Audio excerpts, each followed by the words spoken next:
Trail of pelts and broken bones, and friendships with the drowning, swallows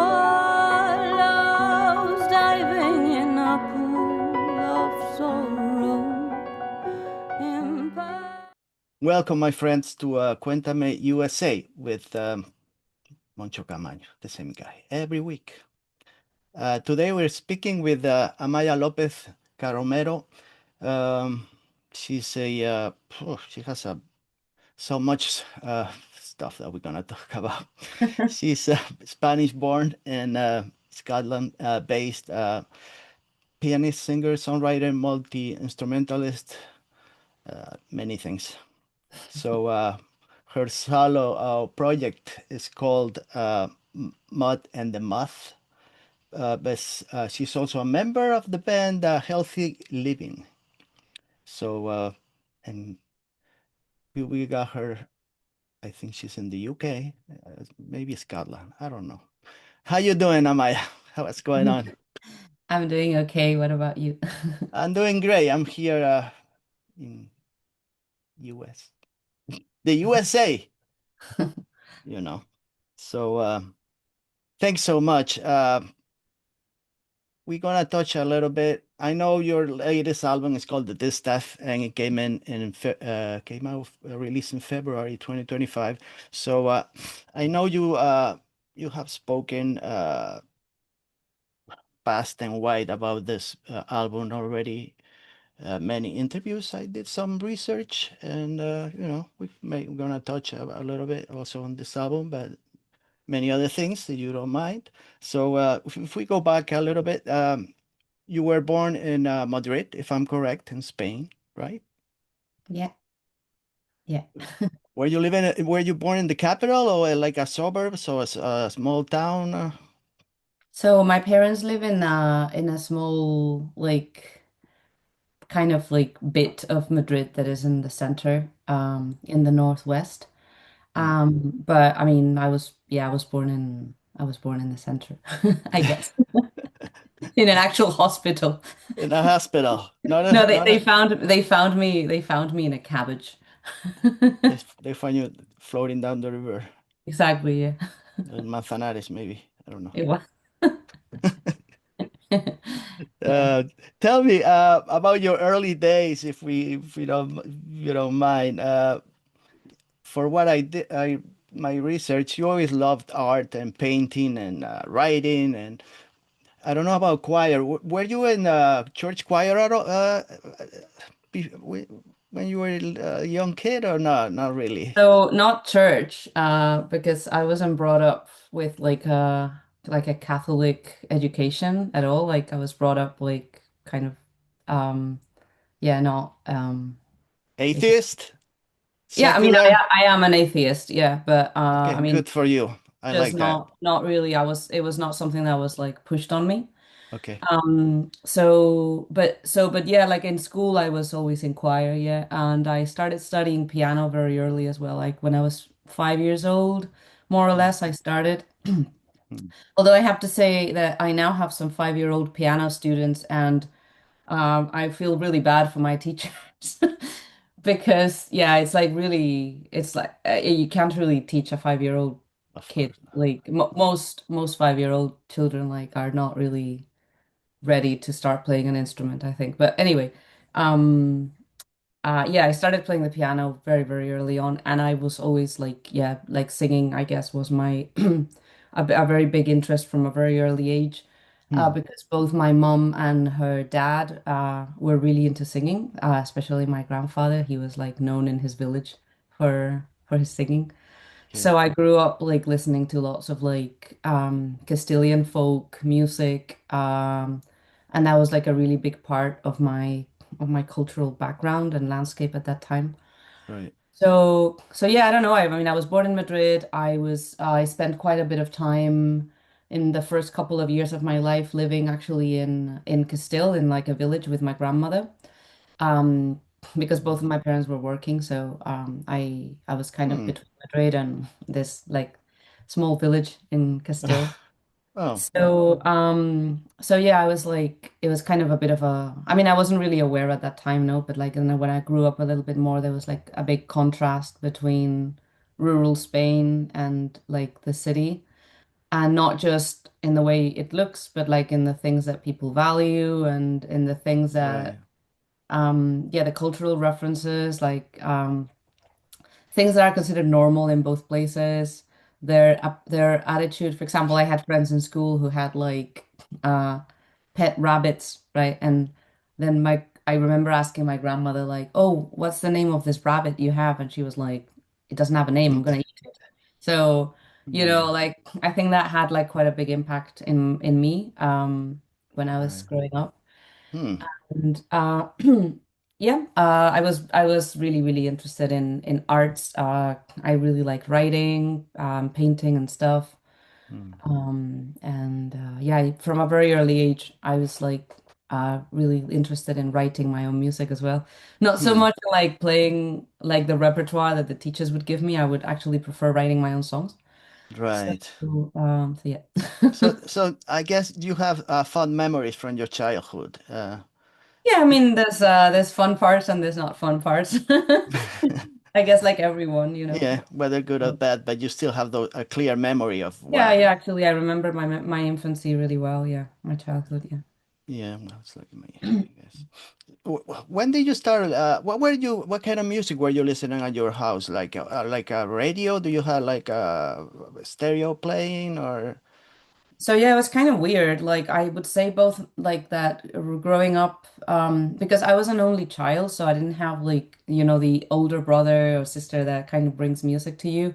So that Hmm. role usually fell onto like some of my school friends and stuff. But yeah, my mom, like it was mostly like I would just hear her sing all the time. So it was just kind of not really even recorded music. It was just kind of like folk tradition type of, you know. Right. And then she really liked Spanish folk, like more like maybe more modern singer-songwriters and kind of people who come from more from like the poetry world. Okay. And then my dad just really liked classical music as well. Um, Hmm. so and because I was learning to play the piano as well, I had like a lot of input from my teachers as well from classical music. So I Hmm. guess those were like my two main things until I became a teenager, and then I discovered rock and metal, and then that's kind of Yeah, soul. that was a big change. Do you have a piano in your house?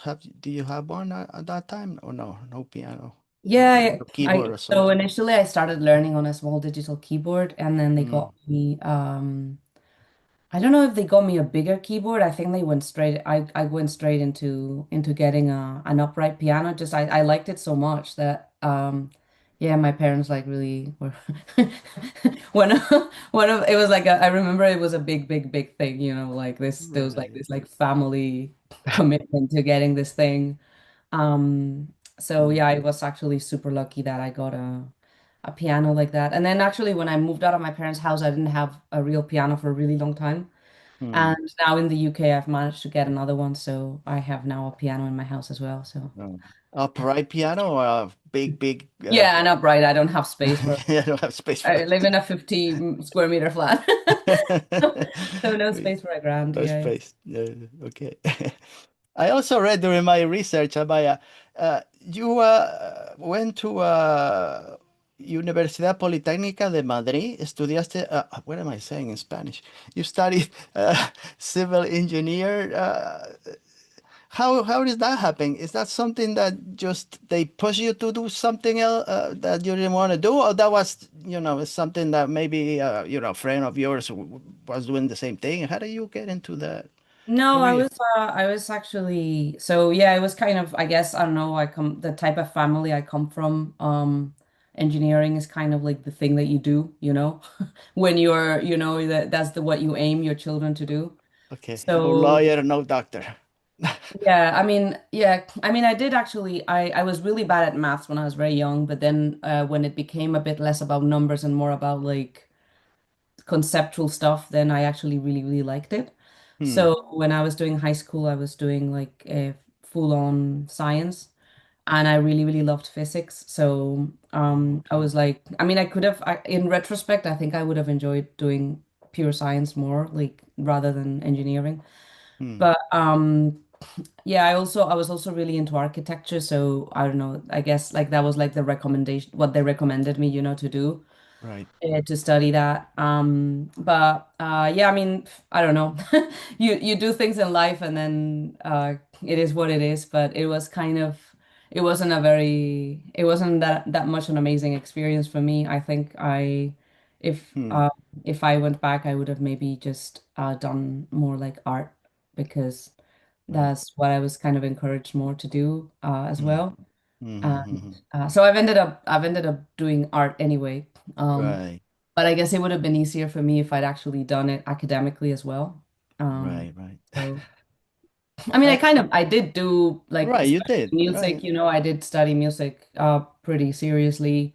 And Yeah. then I have continued to do so as an adult as well. And like now, I mean, I have a music career, so I Yeah. guess you Yeah. never know the paths that get you to different places, Yeah, you never know when you're gonna end up. So, I also read that were you part of some kind of a short movie or video, so participated as a composer, also like a little child actor. Am I right on this? Or Yeah, I have I have an entry on IMDb as well. Yeah, I really loved acting. Yeah. I mean, this is what I was when I was in school, like my whole like path was kind of towards performing arts. hmm, So, yeah, like singing and acting and stuff like that and fine arts. So I was very, very focused on that and that was very encouraged to do that. hmm, Um, but yeah, I don't know. I guess my family just saw it as well. Like that's what you do as a hobby, and then the other stuff you do, which is of course pretty silly because it just because you study something that apparently has demand by the time you finish, that will have changed. And it doesn't mean anything. Like you should study whatever you're good at and you of enjoy course, doing. of So, course, yes. but anyway, I Yeah. was young and naive back then and impressionable. So I At didn't that stick to my guns. that makes sense. At that time, you also started playing with a couple rock bands or metal bands. Yeah, Is that? I started writing my own music as a kind of like a bedroom project that was like the germ of what later became Maud the Moth. Um, Hmm. so that happened around like, I don't know, I'd say like 10 years old or something like that, or even earlier than that. Hmm. And then by the time I was like 13, 14, I was in a school that like really valued like more like modern music. So there was like a space to have like they had like a little drum kit and they had like rehearsal spaces and stuff. So Hmm. I started being part, like a bit, not very seriously, but like in and out collaborating with some of the bands that were in the school, mainly as a singer, but also as like a keyboardist. Right. And yeah, my family weren't very happy about that. But then yeah, then later on also I was in the conservatoire in where the locality where my parents are based, and I was studying piano and classical singing there. So Uh-huh. they also had like a more like a band type of thing that you could join. So I also joined that one when I was like 15, I think. Hmm. And I was there until I was like 17 or something like, or yeah, I think until I was 17. So yeah, I had like band experience from like very early on and I really, really liked it. And it was like kind of, it became very clear that's what I wanted to do, to like write my own music and just Hmm. explore different forms of expression that aren't just like necessarily one specific academic school. Like I did a lot of classical singing and I was like thinking of maybe going down like the opera route as Okay. well. But I didn't really particularly enjoy as well like that whole world as well. Like I just wanted to write my own music. Hmm. So yeah. So, did you play any shows with those bands at all? Or I don't know, like a I mean, little, yeah, lo yeah, local shows, like I local don't know, shows or like I don't know, yeah, at the like casino maybe or something like. A casino. Yeah, I don't know. Like my friend, a Casinos friend are of like mine used to play common. in a Yeah. casino when he was. No, maybe like in school, like like the school they would put up a stage with a PA, they rent a Okay. PA and there would be like a school show, or like there was like a cultural center as well that we did like Okay. some shows there as well. So Were yeah. you guys any good? Do you believe you were good at it at that time, or you just had fun and you just had fun playing and that was it? Yeah, I mean yeah, I mean some people have I'm probably like one of the only few people who's still doing it at this time. Like most people it was just like, they were just Mm, a hobby or whatever. yeah. But especially for the conservatoire bands, we were all conservatoire students, so we were pretty good, if I may say so, Yeah, you were. We were pretty competent, yeah, for Yeah, that age. of course. Yeah, you were. Um, but yeah, I don't know. I don't really, I don't know what like good means, like to me, good is like if I you're mean, doing, technically good, or yeah, I mean, I don't I, talk about like we were creative. aware of what we could do and not, and then sometimes pushed our limits. I have some demos from that time, and there's stuff that's like a bit embarrassing, and there's stuff that's like, I don't know, pretty inspired. It has like, I don't know, it has like, you're very unaware when you're that young, so you try Right. more things, and I think that's like a very valuable thing that most people lose as they get old. Yeah, Um, they don't want to take too many and risks. they become good in one ways and much worse in the ways that matter. Yeah, you're right. You're right. Uh, I also read that you came to New York and play with in a band that was as a fill-in. I guess friends of yours that they needed. Was it a guitar bass player they needed? No, it was as a singer Guitar? and keyboardist, yeah. Oh, okay. Yeah, I went to do some session work with a band. I was friends with the bassist from school. She was also in some of these groups, some of these Right. bands. So I've known her for many years, and we stayed in contact. And yeah, their singer and keyboardist was not able to go, so they asked me to fill in. Hmm. Yeah, it was a pretty amazing experience, to I be honest. imagine. Was that Yeah. the first time that you were in the city, came to New York City, Well, or the first and the only time I've come the to New only York. time? And I don't think I'll be Uh, ever going to play New York unless the well, situation I changes. don't, I don't know. I wouldn't recommend you to come out No, for no, I know. anything right now. I'm well aware of it. I have like all of my American musician friends flocking to Europe. Uh, we're very happy to have them here, but I can Yeah, imagine I the don't know. I don't know. yeah, it's a Uh, sad situation. It is Yeah. sad. For myself, I don't even want to travel too far. Yeah, yeah. I'm Well, so I don't know. sorry. I don't know. We know how it Yeah. is. Anyway, so tell me what. Corramos un tupido velo. Yeah, if I start talking about this guy, forget it. It will take me like 25 hours straight with no stop. So I don't want to do that. No, yes, it's not necessary. Uh, so tell me about your project, Maud the Moth. I think it started 2010, more or less, but you already had plans earlier than years early that to create some kind of project, personal project for you, right? Yeah, yeah. So it's always been like my I don't know, I see it as an extension of my more like autobiographical or like I don't really know how to explain it. I guess that's it's not I don't like that word in particular, Hmm.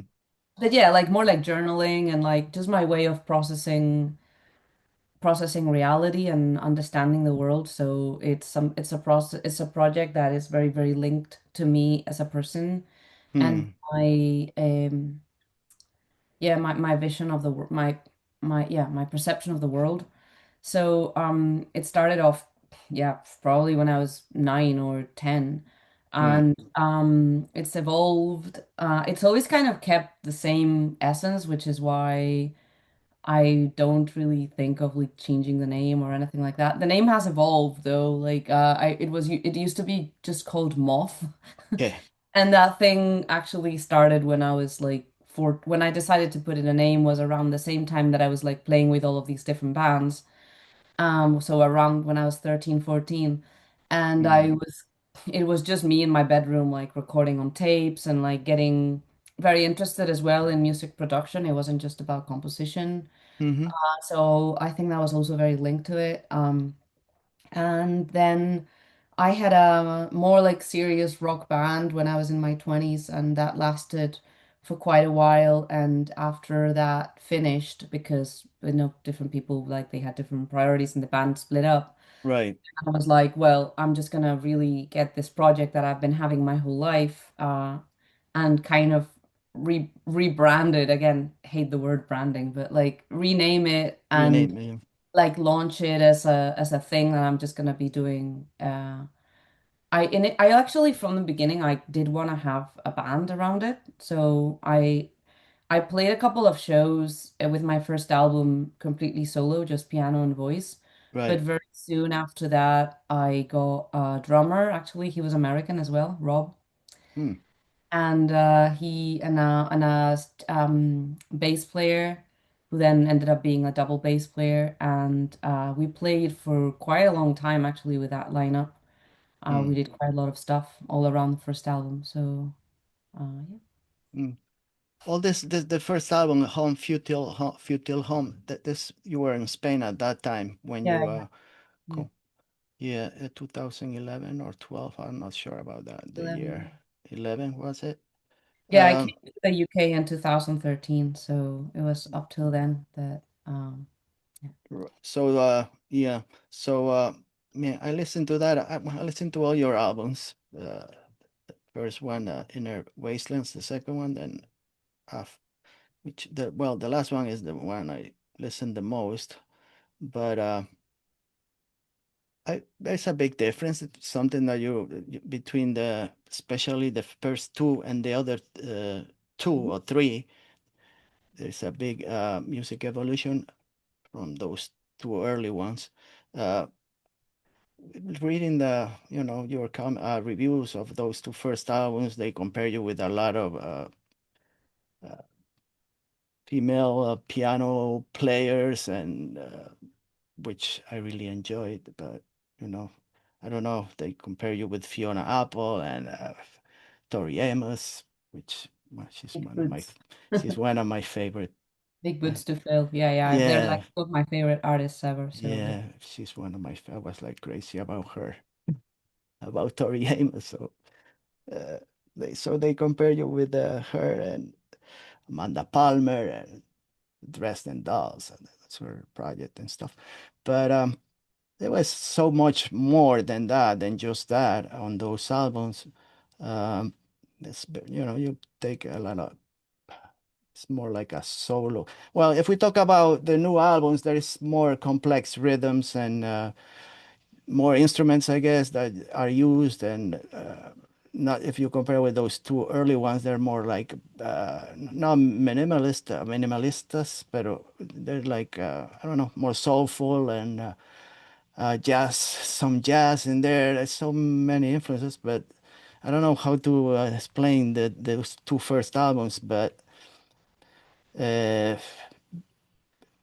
those albums make, I guess, go into the when you travel, when you translate, move to the UK, there is a big difference in your creative attitude. I don't know, it changed. I don't know if because of the you met other people, you got into other I don't know.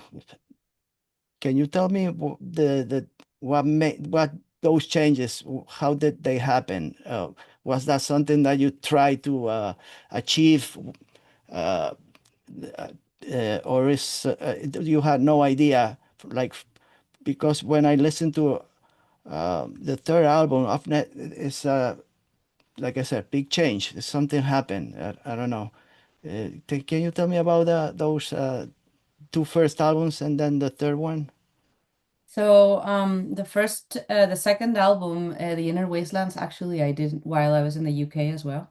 Oh, you were in the UK. Yeah, I mean, I some of the songs I wrote while I was in Spain, and some of them were written in when I was living in Southampton, so like in the south of England.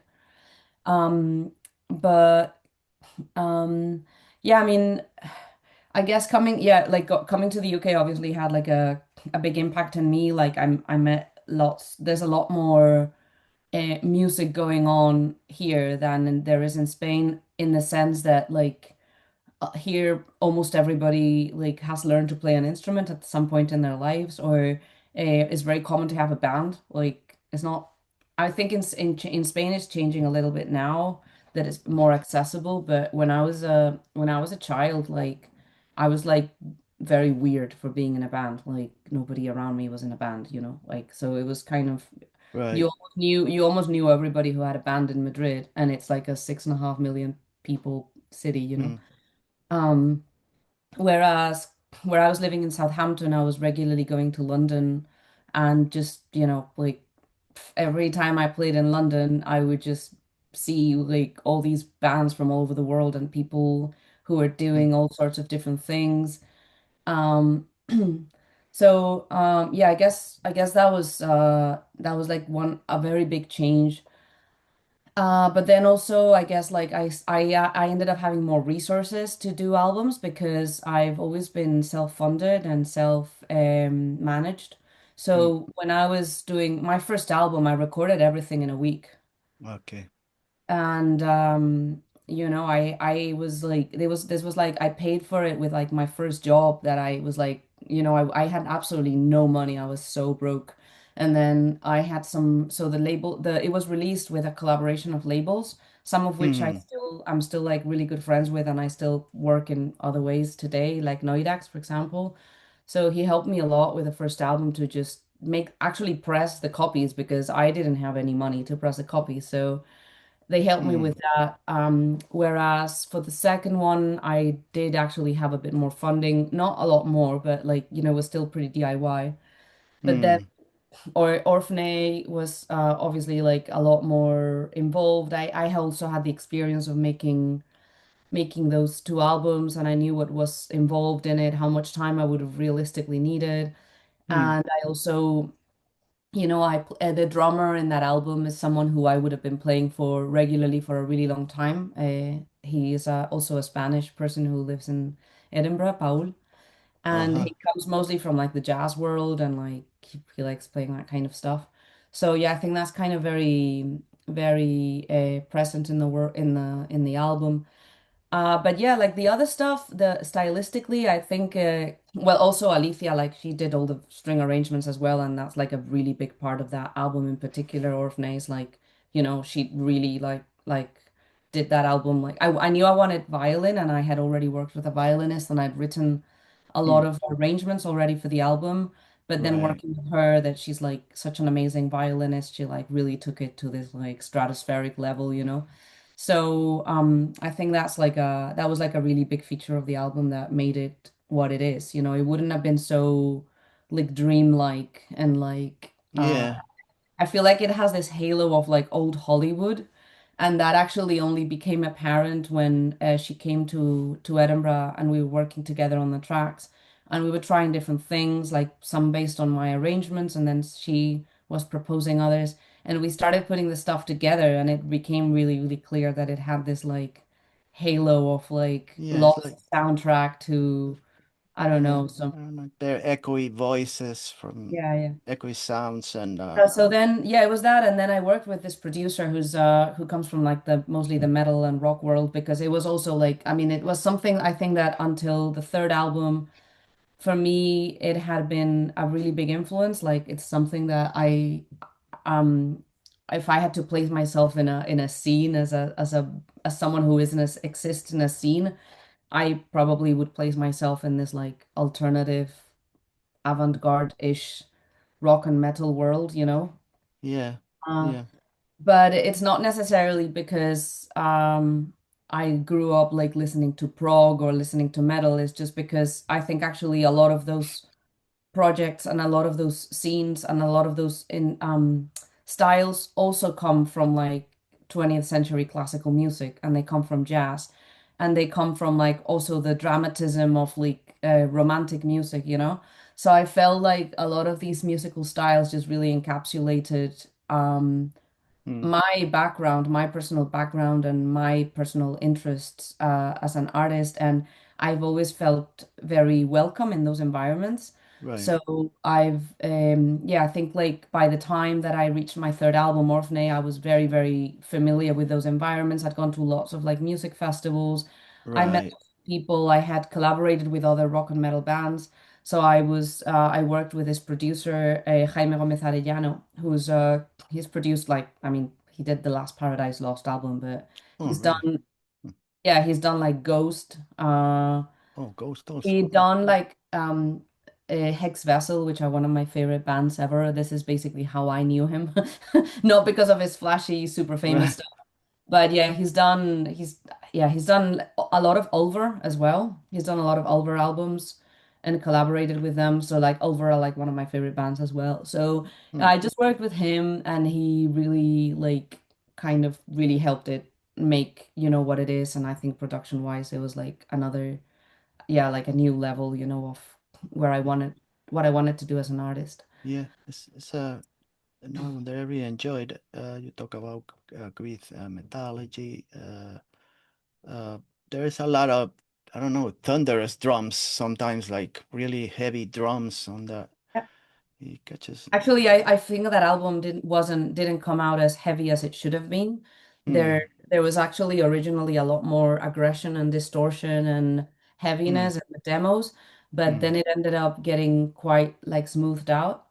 And I think it's cool. Like, it resulted in something that a lot of people enjoyed, and I'm like really grateful for that. But I felt like it was like I had something left unsaid. Left. Okay. So with the distaff, we were very sure that we didn't want this to happen. So we actually, I feel like the distaff is a lot more aggressive, Oh, okay. Yeah. and it's not and it's meant to be more aggressive. It is meant to be like my live performances, I feel like actually quite aggressive. It's just not really when you go into the studio, it's easy to get things smoothed out. It's not that. Yeah. So we were really trying to maintain that Hmm. I don't know, that violence, of uh what I was feeling inside me and what I felt throughout all these years, like this sense of conflict and Right. strife. Yeah. They're always present on your albums. Uh, those themes. Sorry. The rough edges of Amaya. Uh, there are songs from that album that caught my attention just because of the titles, like Finisterrae, Finisterre. Like, Mhm. it's like, is that a Galician folk song? No. Yeah. Uh, Yeah, so, there's another song in the distaff called Despeñaperros. Los Peñaperros, yeah, we were going to talk about that one. I have a special place for that one. So Uh, for me, like I feel like with this, I've later like found out more art that uses this type of approach, like mm, this kind of like magical realism. So it's a bit like you're narrating things that are real. It's not fantasized. There's not like a dragon or a fairy or whatever like that. yeah, But there are things that just kind of a mismatch from reality. mm, And there's this sense of like almost disassociation from reality or like having to create I don't know, some characters or I don't know, myth or like lore around reality to be able to cope with certain things. So I feel like that's something that's very present in my world because in my work because it's the way that I think I process reality. yeah, And yeah, so for example, having some of these places like Finisterre or Despeñaperros or these are places that to me have always had like a really strong presence in my mind and my memory as a child because I've been in these places. right. And I think in my mind they existed like these like mythical locations, so they help me make sense of reality. Yeah. No, I understand what you're trying to say. And when you moved to the UK in 2013, was it in your plans to stay in the UK? Or you still like undecided, I'll go there for a couple years, study, go to the university, and then go back to Spain, or that wasn't in your plans? No, I was actually, yeah, I was decided to stay because in 2009 in Spain we had this like absolutely brutal economic crisis. Mm-hmm. So there was like for people my age, I think there was like 80% unemployment. Yeah. And it was absolutely brutal. So a lot of people, a lot of my friends were like went to Germany. Almost all of my friends like emigrated somewhere. So Hmm. I had like started studying acoustics and I got an Erasmus to go study in Southampton. Right. And I chose the UK because of the music scene, because there was like a lot more going on there. Right. So when I went there, it was kind of a conscious. I mean, I wasn't like I'm gonna stay here, despite everything. Like, but I was there. I went there kind of with the idea in mind that I was Hmm. gonna stay. So, Hmm. so yeah, it was a pretty big thing. It's pretty scary. I moved alone. Yeah. I didn't know anybody there. I just kind of moved on my own. So. Yeah. It's like a new life for you. You change Yeah. lives. Mhm. At what stage do you meet this very important guy in your life, Scott McLean? When the first time you got together, and how did that happen? So Just by oppor I actually met him at a death metal concert Oh, really? Okay. in Glasgow, and I met him very early on. I met him like maybe 3 or 4 months after moving to Edinburgh. Oh, okay. So this was in a show in Glasgow, and I was with other friends, and he already knew about my music. Oh, I have no idea. I have no, like, he was through a friend of a friend, and then someone else had seen me play live. And then hmm. someone told him, like, oh, that person, who music you like, she's here. And he introduced us, and I was like what? Like this random guy. Yeah. So we started talking, and we saw that we had like actually really similar music taste. Hmm. And he had a band which was actually quite famous back then called Falloch. They were onto their second album, and they were doing a third album, and he wanted to find a singer. And I think that this was actually a while after that.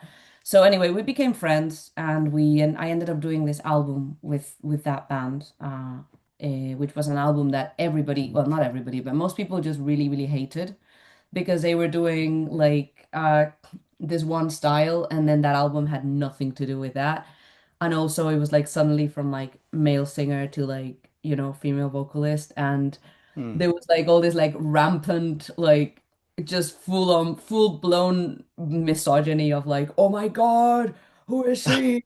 Ah! So it was pretty brutal. But anyway, we it was kind of funny. And we actually played some shows together with that lineup. And yeah, we Hmm. just became super, super, super good friends. We then like, I don't know, he's a really amazing producer. So we would actually like just have lots of chats about like acoustics or recording or Hmm. music production. And he moved to Germany, Okay. and we were still like, friends online and stuff. And Right. then at some point, I think he was over to record an album, and he was playing with his drummer, Stefan. Right. And I think I was warming up for, at that time I had like a choral scholarship, like, so I would just go sing in this choir, like where I had a scholarship. Mm-hmm. And I was warming up, I was doing some stuff, and the drummer like heard me sing, and he was like, oh, why don't we ask Amaya to do like vocals for this song? And so I did a collaboration with their band in Germany, and it was really enjoyable. And it was like, I was like, we should just have a band. So we started a band like um long distance Okay. between Scott, Stefan, and me, and Stefan. that became Healthy Living. Okay. Okay. Now you Yeah. explain to me. And Uh, then it was, so yeah, I would have met Scott around like 2014, something like that. So that hmm. was this whole cycle, and then he moved to the UK, back to Edinburgh. He moved in Hmm. 2021, 2000 end of 2020, 2021. Hmm. Yeah. So yeah, so then and then now, he he helped me produce the last Maud the Moth album, and Right. he now plays with me in Maud the Moth as well, and we just do almost all music together. Yeah, yeah, I noticed that. I seen it. I listened to that album, the Songs of Abundance and Songs of Grief, a couple times. A couple times. I really enjoyed that album very much. Yeah, thank Uh, you. yeah, it's really good. But first, the first time I saw the, the research of so healthy living, it came back to me to the 80s, like nothing to do with music, and a workout video from Jane Fonda. You know Jane Fonda, the actress, and she had a video called Healthy Living. Oh, really? Yeah, Yeah. I was like, healthy living. Hmm. I mean, yeah. Yeah. Um, yeah, it's a great album, that one. You guys, about healthy living. You play at the famous Road Burn Festival in 2023. That had to be really amazing, no? For you to Yeah, I played with Maud the Moth as well. That's how it ended up there. oh, Yeah, both. Maud the Moth. Yeah. Hmm. So, and Scott also played with his other band, Ash That's Inspire. just So okay. we shared a lot of like lineup. Like we are Hmm. the same, a lot of us are in the same bands. Hmm. So we played the three projects together in 2023, Ash Inspire, Mod the Moth, and Healthy Living. Hmm. And yeah, but for Healthy Living, it was our debut show, so that was pretty scary. Right. Yeah. And yeah, it was great. Yeah, you also just play a couple weeks ago at the Arctangent Festival, but also with Mother Month and Healthy Living. Am I right? Yeah, both things. Yeah. Both things together. It's like a pack, two in one package. Yeah, it's not the Yeah. same day, thankfully, although we have done two on the same day in Rock and Boulogne, which is in France. Huh. And that one was like pretty brutal because I was playing a show in this church. It was like incredible, but it was like huge, like just lots of people. And then two You talking hours about later, in France? The it's f- in the north in Boulogne. You're So talking it's, about a church? You're yeah. talking about you play in the church because I saw a video of yours I've played in in churches a lot, so it in depends. France. It was So just one of them, yeah. yeah, one of them. Yeah, Yeah.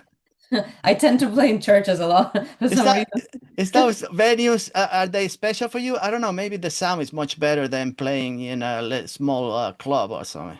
Is it a big? Well, yeah, the sound, I mean, the reverb can get a bit out of hand, and in that one in particular in France, the reverb was a bit too much, I think. Hmm. Um, but yeah, they're like really amazing. I think I also really like the architecture as well. They tend to be very beautiful. Uh, Yeah. they like there's something, that is very calming. So yeah, I don't know. I think it suits my music a lot. Those Yes, it types of does. spaces. I really enjoy playing in churches, yeah. Yeah. For we have a small like record label we've started here and we put on some shows as well. Well, few because it's very stressful.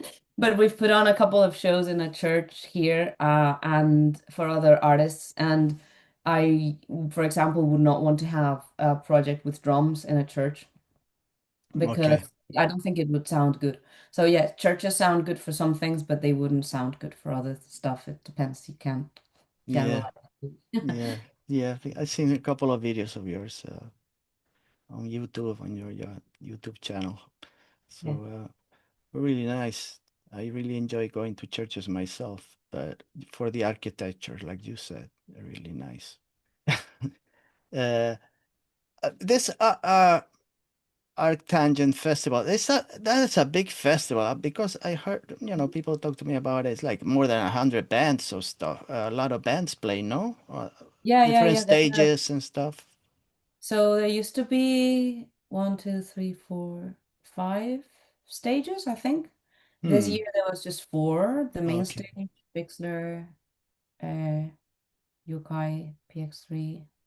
Yeah, I think just four this year. They got rid of one, which was actually a really good idea because it was a bit less crazy. Like before, people would just be like just running around trying to catch the bands. Hmm. So Yeah, it was a lot better, I feel.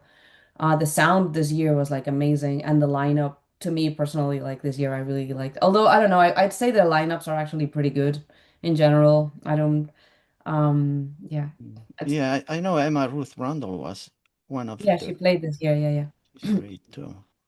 Wardrona and the Prague band Tesseract, I think they were also there.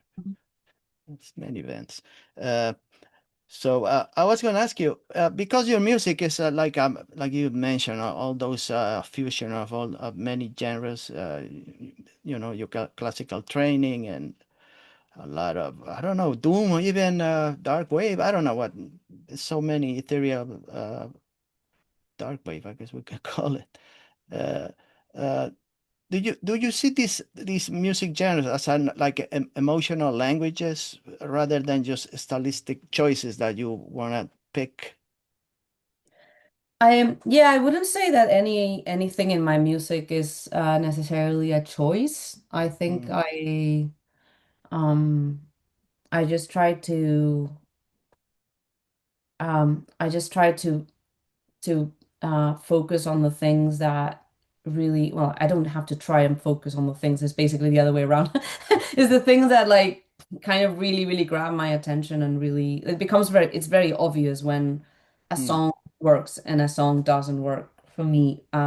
So out of all the stuff that I'll be like jamming or doodling or whatever, there'll be something that'll have like a really strong gravity and it'll start like attracting memories or attracting like images, around it. And normally mm, that has like a correlation with sounds. So, and the things that emerge from it are just a result of my diet. So, I mean, there are heavy and doomy things in my music because I listen to heavy doomy music a lot, and mm, um, there are classical sounds because I've like played that a lot, or even in my singing, I think it's like a combination of the things that I've been trained and the things that I've learned and the things I listen to. mm, So yeah, I don't know. I think like genres are like they're obviously necessary and they help people place a band or an artist somewhere, but mm, I don't know I don't know how helpful they are in the end because I think people like genres a lot less than they think they do. Like I mm. think they tend to be attracted to a specific type of feeling and or they see themselves in a specific type of emotion and that emotion can be found across all sorts of music.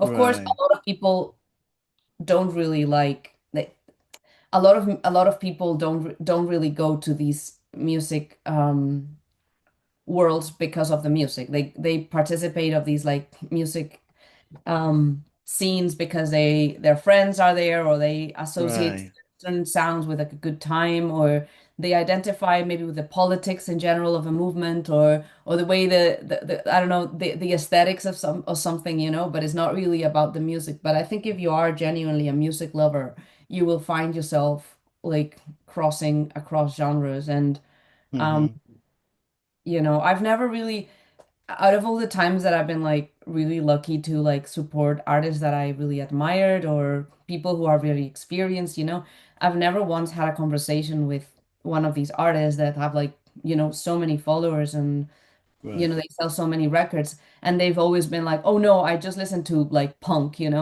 Like all these people have like a really wide range Of of course. Yeah. and yeah. Makes sense. Even, a lot of people, like you said, that may like goth music or whatever. But when you interview these bands that these guys love so much, they listen to everything. That they got their music from listening to classical music or uh, jazz and all that stuff. It's not just like just a music genre just shows up and this is what that's it's not automatic. There's a reason why you're playing this and the other thing. So.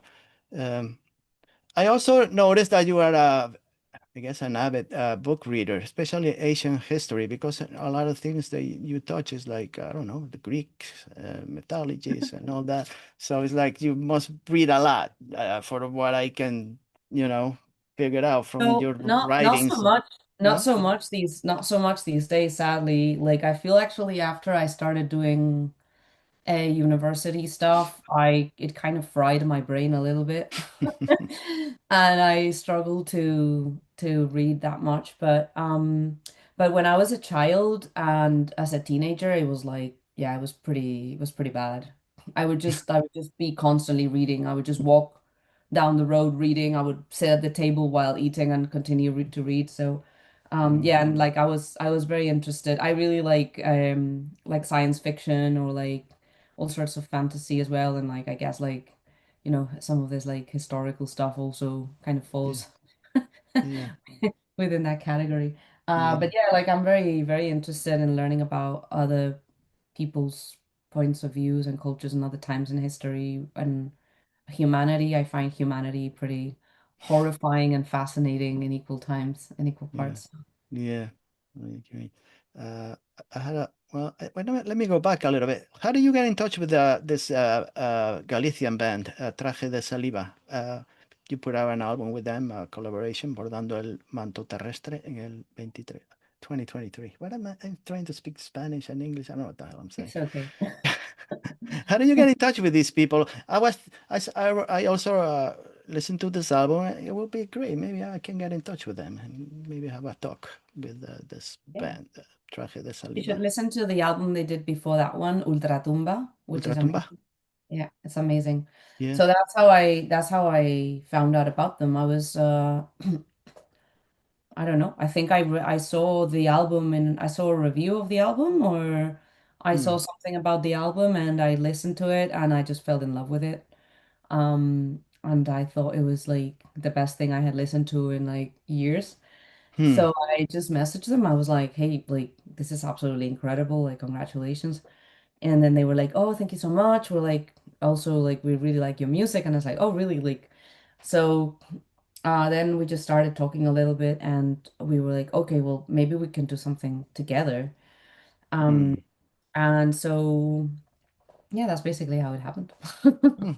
It's a good man, it's a great album. It's so Yeah, I like it very much as well. It's yeah, it's very, great. I find it funny that how look a lot of people ask me like, why is it so different from Maud the Moth? And it's like because it's not Maud the Moth. It's a collaborative album with There's another a lot of people involved in this band. album. It's not just me. Yeah, exactly. Yeah, yeah.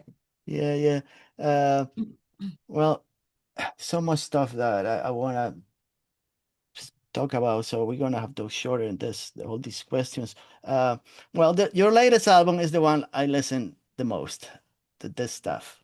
It's via your record label. I guess you got a record label called The Librarian uh, that you put up together with Scott, I guess, right? The two of you. Um, it's the one that I'm not gonna say is the one that I enjoyed the most, but it's the one that I listened to the most. Uh, it sounds, I don't know if it's so much in there, so much stuff. It took you a couple, how long did it take you to complete this album? Uh, did it take longer than the other three albums? More or less the same time. Mm, probably, yeah, probably. I started writing it in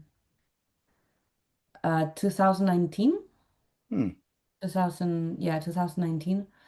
And yeah, it released in 2025. So yeah, all that time. All that time. Yeah. Uh, if we talk about the Peña Perros, because is that I believe that's the longest song of the album. Mhm. Did that one take you longer than to complete, or that was like also not that hard for you to to No, no, compose and create? yeah, that definitely took. Actually, we were still mixing that track Hmm. in the morning before leaving for London to master the album. Okay. Yeah, it's a very So yeah. complex. Yeah. Yeah, it was a very, very long journey to get that song finished to the point it is now. There was lots of going back and then going forward and then going back and you know, like um trying lots of different things, both in the composition. in the arrangements and in the production as well. Yeah. Stuff that just because I had a way of playing this song live, and I can actually play this song live with no looping, no musicians, just piano and voice. Hmm. But of course, it's very different. Right. Um, it's a lot shorter. But yeah, just having, having this whole development in the middle that is just kind of almost like this like crazed kind of like ambient, Yeah. very pulsating kind of trancey feeling. And then this kind of catharsis at the end with, I didn't want to like overwrite some of the vocals because I wanted it to have this kind of sense of freedom. So I didn't really want to write like a vocal line that is going to be very manicured or whatever, like a solo. I wanted Yeah. it to sound like just kind of screaming at the end and like this kind of like almost improvised like something like your kind of the feeling of like that I had as a child of like in my family having like we would do this like vendimia and then Yeah. they would just have like like this, it wasn't even a barbecue, it was like a bonfire, and they would just have like dinner, and then everybody would just be singing at the end, and it would be outdoors in like near the fields and stuff. And there's Right. this sense of like singing folk music together, and then someone would just like burst out in song, and it's not like a planned thing. Mm. So I was aiming to kind of capture that like cathartic feeling at the end, because it's a song about like about strife and about a lot of personal internal conflict and breaking free from a lot of these things. And so I wanted the end to be like have that emotion. So Yeah. there was quite a lot of just trial and error of just trying things and then just listening back and seeing like, does this have this feeling? No, it doesn't, and then deleting it and doing it again. So yeah, it took a really long time. Yeah. Even the video is very cinematic. Black and white. Uh, Despeñaperros. It's like it is a mountain range, I guess, separates from Castile from Andalusia. Yeah, There's a natural park there in Jaén. there is, yeah. Yeah, there's like countless of historical events that happen there, and many. It has a really dark aura when you Yeah, cross it as well. Like yeah, there's like it's really strange, but I feel like when you live in a country, when you're raised in a country with people who've lived there for many years as well, like there yeah, are things that get passed down and you don't even know what it is. It's just even in the name or in the way that people refer to a place. You already yeah, perceive there's like this like darkness yeah. about Even certain yeah, things. even the Even if name. you don't, Yeah, the name itself, the Espinaper is like denotes like animal cruelty. I don't know. Yeah, yeah, it yeah. does.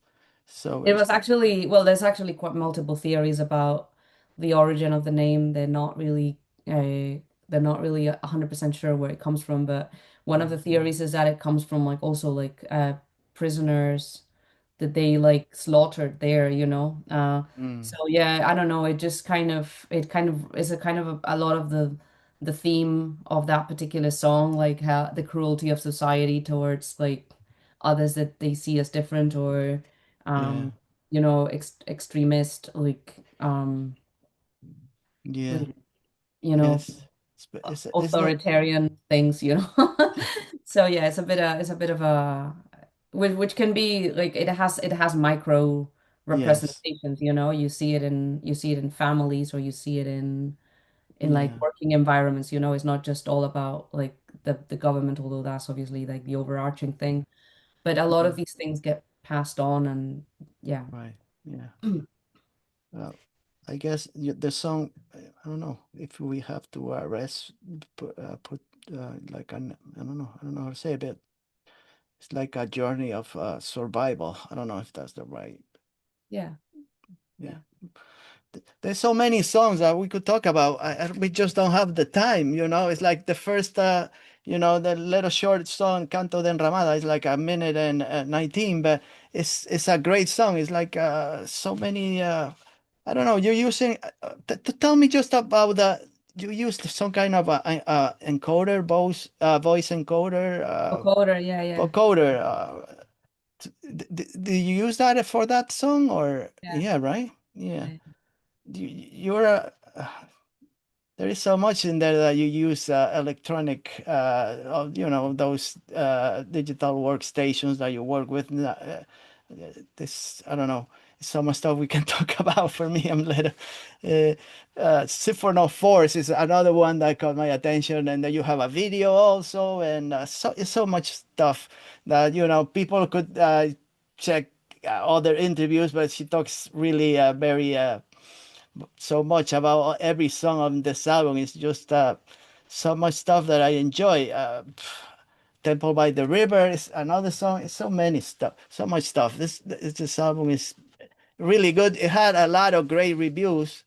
Uh, they love the storytelling about this album. So I would suggest you guys to take a look at this stuff. Not all her discography, but it's the latest one. She's probably working on more stuff. I don't know. She's Yeah, probably I not am. even I am. thinking. She's I'm not trying even not to thinking get. about this album anymore. She's into other stuff right now. It's No, probably I yeah. actually do think about the album. I just played the Artangent show we just played. Actually, I was the first time that I've played these songs with like well, I would say full band, but it was just a three piece. But Hmm. it had drums, and we then Scott and me kind of do a lot of the other stuff. We have like a pretty elaborate system of using like samples, but we don't use a click track. Hmm. So it's all free, like even the looping is all free and there's nothing to a click. So that is really horrible because you have to practice like 7,000 hours, but it also great because you can really I think it gives like a really musical result, and it allows you to improvise a lot and to react to lots of things and adapt things in different ways, like a song isn't like in a set way, but you Hmm. just kind of like adapt it and are always listening back to what works and what doesn't work live. Hmm. So even though it's not exactly like a carbon copy of the album, I think it has like a really it has like it creates a very similar effect. And yeah, in particular, the Maud the Moth show in our tangent was like probably one of my favorite shows ever. Hmm. Like Uh, it's definitely in the top five of all the shows I've ever done in my life. hmm. And it was incredibly cathartic. And so I'm pretty happy with this album. I'm really happy with how close it came to what I had in my mind and like my heart. And Yeah. um yeah, I don't know. I with other albums I'm a bit like, oh well, let's just move on and try to Yeah. do Let's better get next better. time. Let's try something different. Yeah, but with this one, like I'm happy to like live in it for a bit. You And have no regrets on this album. You're not thinking, you always no album is regret free, but I'd say it's as close as you can get. yeah. For me, it's the one I enjoyed the most. Uh, Amazing. yeah. You're gonna be touring in Spain, I believe, in the October, in the month of October. You're gonna be doing, I don't know, maybe a half dozen, no, more, maybe more. I don't know. You're gonna be in October in Barcelona, right? October the 22nd, Yeah, the I have some other 23rd. I have some that I still need to announce. Okay. So yeah, but around the 20th of October until the beginning of November, I will Yeah. be touring. There's a Portuguese show as well that's not announced Oh, yet. it's not there. Yeah, I didn't see that. And yeah, and maybe some in France, but we don't really know yet. It's like the magic of booking.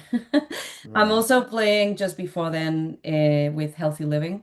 Oh, okay.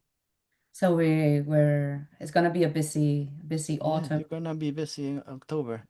Are you gonna be playing in Vigo and Santiago, Coruña? Yes, I'm going to be playing, yeah, in Galicia a lot. I really like Yeah. Galicia and I play there a lot. So yeah.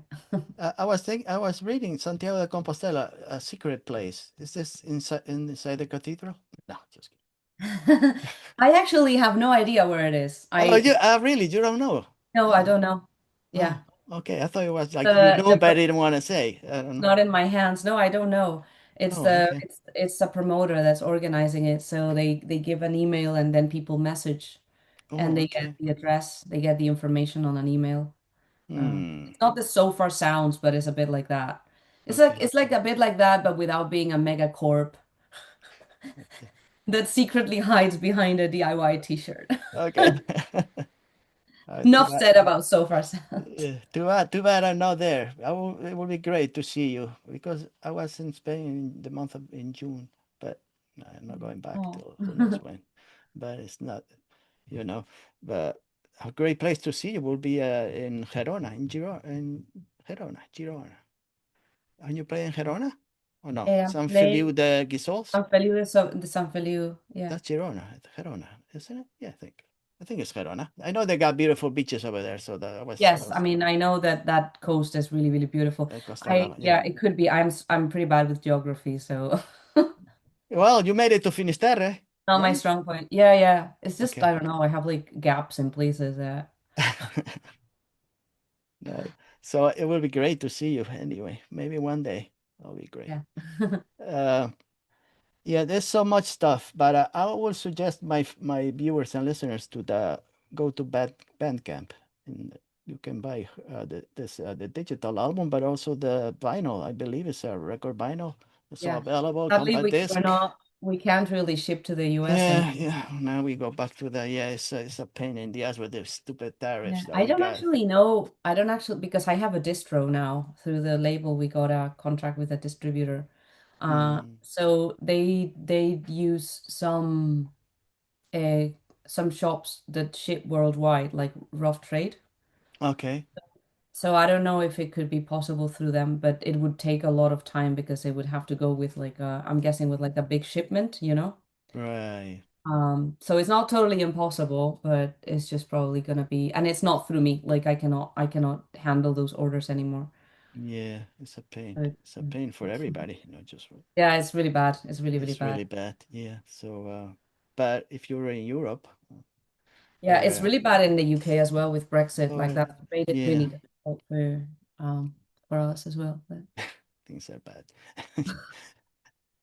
I don't want to be pessimist anymore, but yeah. it's hard. Unless I just don't open my phone and see what's going on. I don't know. Maybe one day I'm going to just give up. I said I'm not even going to open my smartphone anymore for a month. See what happens. Maybe I'll be in better, feel much better after that. Just don't Yeah. even see anything. Just do my job and Necessary sometimes. Listen to music, and that's it. uh, I also saw a beautiful T-shirt that you have. I don't know. That was a great T-shirt. The one you have for Maud the Moth. It's really good. Is that for sale also? You're selling those T-shirts? So that was a previous that I just saw. Which one? There is the one that it has your name and it's a big. Is it like I don't know, it's like square, more Like a like square. medieval thing. It's like a Yeah, medieval print, yeah, yeah. yeah. So So that was made by a tattoo artist from Germany called Hagiophobic. He's called Fabian. He's really nice. mm, And it came because I was in this show, I played this show, and there was this girl in the audience who was just like crying for like an hour. And I was talking to her after the show and I was like, I'm so sorry, like, and she was like, no, like you just made me cry. And I was like, I was having an absolutely horrible week and I just like, just cried and cried and now I feel so much better. And I was like, it just got me thinking, like of my, because at that point, this was like, I think like last year that I was on tour or something. And I was kind of thinking like, what's the point of trying to be an artist in 2024? At that time, 2025 is like super, super tough. Um, mm, touring is really difficult. It's like even viable. And I was like, what am I even doing? Like, why am I doing in this world? Like, what's my contribution? Like, do I need do I have the right to like the air that I breathe? Like, and I suddenly imagined like, just music in general, but like in particular I guess at that point, like the music that I was making, mm. like this archetype, which would be like the friend that's holding your head in the toilet when you're throwing up, you know? When you've had a really, really shit night and Yeah, like your yeah, yeah. boyfriend stumped you and you just got your period and you're like, in the absolute shit and you're like there in a stall and like everything is and there's just friend just grabbing your head and being like, échalo todo, tía. And I just thought like my music maybe did have that cathartic feeling Yeah, and I don't know, like it because it is a kind of running theme that I will be playing shows and people will be crying and stuff and it's like it's not that uncommon. no, it's So not.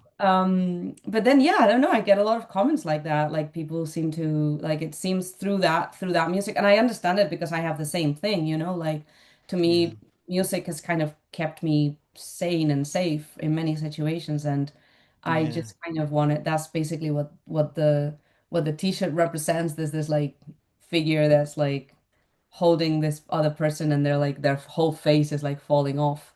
yeah, Um, there's like spiritual vomit. yeah. Well, uh, I guess I listened to that album. Like I said, I listened to the album the first time in the morning. It was really, I don't know, very sunny day. It didn't work out for me. I have to wait. I stopped after the third song, I think, to tell you the truth. Uh, I think after a while. And I said, it's not the right time to listen to this album. It's not the proper environment, I guess, while I was working. So I said, "Nah, I'm gonna listen to it later." So when I listened at night, it was much better. I felt much better listening to it. So I don't know. You can listen to it in the beach. But I don't know. It Yeah, doesn't yeah. work out for me. Yeah, yeah. Whatever every person has his own thing going. But for me, I have to listen to your music in the afternoon or when it's like I don't know. Yeah. If it's rainy and dark, maybe even better. I don't know. I don't know. Whatever you just listen to those albums. You can find her on Instagram or I think that's where she posts most of her stuff. I don't know. Instagram probably, right, Amaya? I don't know if she Yeah, yeah, Instagram's good. I have Instagram on my is good enough, I guess. yeah. How many more do you need? Do you know? Yeah, I know. I gotta post it blue sky. I don't know. Should I I do do have that? blue sky as well, yeah. Yeah, I don't know. I don't know. For me, it's like me. I don't know. Should I post something on TikTok? I don't know. Does it make sense to do it? I don't know. I think you should do whatever you enjoy doing because at the end it's like gonna be a bit the same. So if you enjoy Yeah, doing it, do it, and then if it feels too much like work, then don't do it. don't do it, right? That's why I'm Yeah, so lazy doing this it stuff. shouldn't be work. Yeah. Yeah. Shouldn't feel Well, like work. It is work, but yeah. Well, uh, I have to say, Amaya, I needed like 5 hours to talk to you and speak about all those creativity steps that you take for every song, every album, and it's hard for me to explain. Maybe next time I'll speak in Gallego. That would be much better. I think. I don't know. There's so much stuff about your music that it takes time for me to ask you so many questions I have. So we can maybe leave it for next time if she's available, and we'll talk more in detail about her music creations and her not really personal life, but it's about what's in her mind that I would like to find out. You make this kind of music that it's not automatic. It has a reason, so it's always good to find out. It's like when I listen to music, I listen to any album, any kind of music. I mean, if it takes, I could listen one time and then forget about that artist or album and never listen to it again, like everybody, I guess, does. But a lot of times, if I listen more than like 3 times, then I try to do some research about the musician and how do they, about their backgrounds and stuff. Because if I enjoy it, like in the old times, when you buy a record and you would look at the credits or whatever, and you want to find out who plays the keyboard. Oh, who's this guy? Oh, he also play at the other, well, whatever. So that's what when I listen to Amaya and the Moth, there is so much in there that I will maybe I will, in the future, we can talk again and talk about more in detail. If you don't mind, Amaya, maybe next course, year, or yeah. maybe if she doesn't answer my email, then this guy again? No, come on. It's nothing to talk to him about anymore. It's good enough. So no, I gotta thank you, Amaya. Thank you for making such great music that it really makes me feel good. So Yeah, well, thank you. I hope it does the same thing to people that just gets in touch with her music. Listen to their albums. To her albums is, like I said, from the first one to the last one is a big evolution. So maybe you enjoyed the first one more or the second one, whatever. But please listen, because you already know I got good taste in music. So if I say it's good, it should be good. You know. So thank you, Maya. I appreciate you for being here today, and wish you all the best. And you know, keep your healthy living going. Exactly. And we'll Cool. talk next time. Yeah. See you next time. Take care, Bye. Maya. Thanks. Bye-bye. Take care. Bye.